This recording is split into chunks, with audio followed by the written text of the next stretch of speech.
Good morning, everybody, and thanks for joining us on another Sandia Mountain Natural History Center quick trip. Today, we're on the Rio Grande River. We've done a similar trip like this before in the wintertime, but today we're going to do it in the summer and check out what's different, talk about a few things, and just do some exploring. So let's go ahead and get started. My partner in this video, Daniel, often refers to the arid conditions in New Mexico as being drier than a popcorn fart. I don't really know what that means or how dry that makes it, but it is clear that this summer New Mexico is suffering the effects of climate change. They say you don't often notice a problem until it affects you personally, and I'm not proud to admit that was probably me. If I hadn't noticed before, I sure have now. One of our partner organizations, a place we spend a lot of time at and a place we have made a video about, Whitfield Wildlife Conservation Area, was almost completely burned over. The well at the Sandia Mountain Natural History Center is running dry. Most of the national forests and open spaces in New Mexico are closed, and the air is thick with smoke from fires that have raged over 800,000 acres.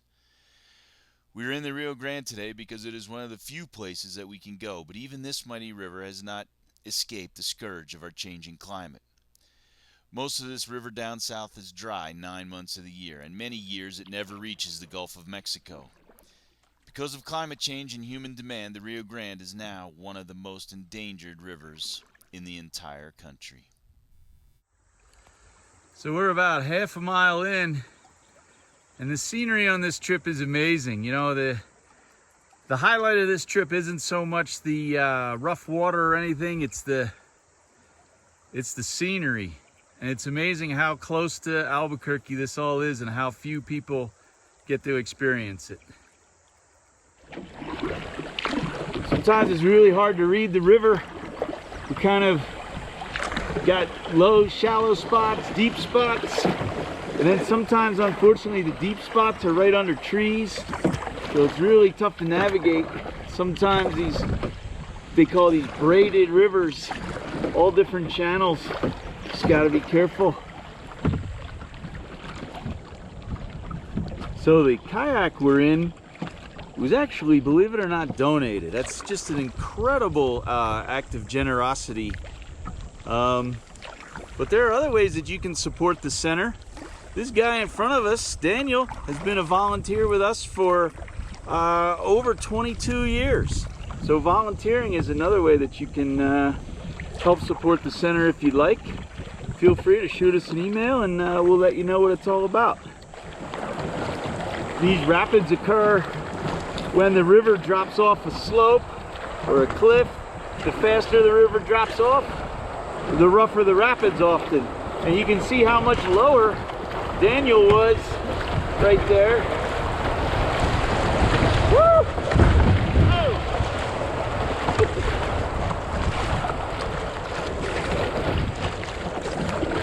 Yeah!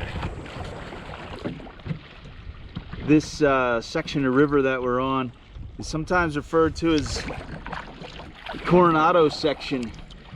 In a little bit here we'll be coming up on Coronado State Historic Site.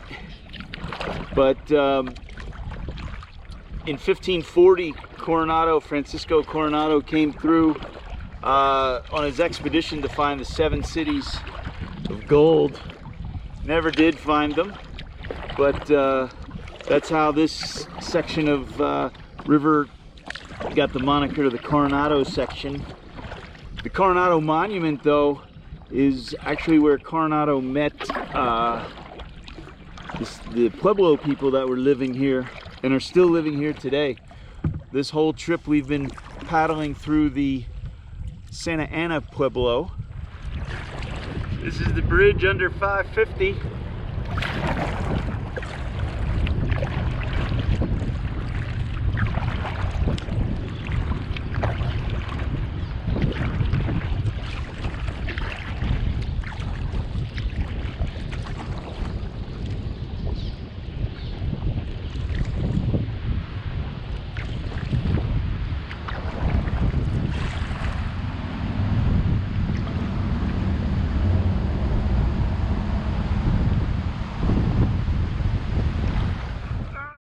We happened to pass through the town of Bernalillo right about lunchtime.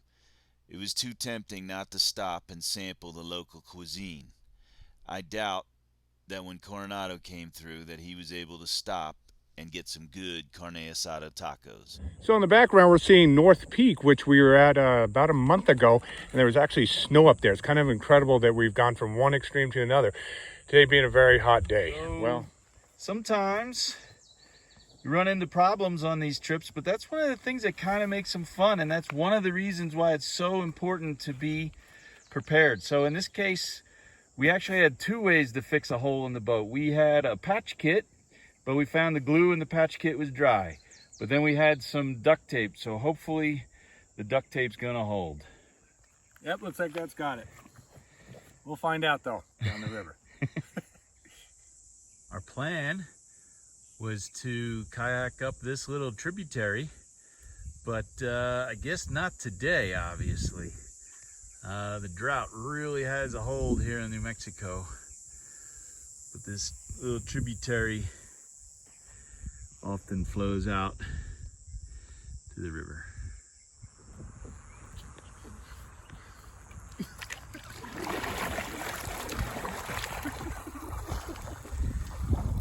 That creature in the wild is known as a Daniel. Oh, there he goes.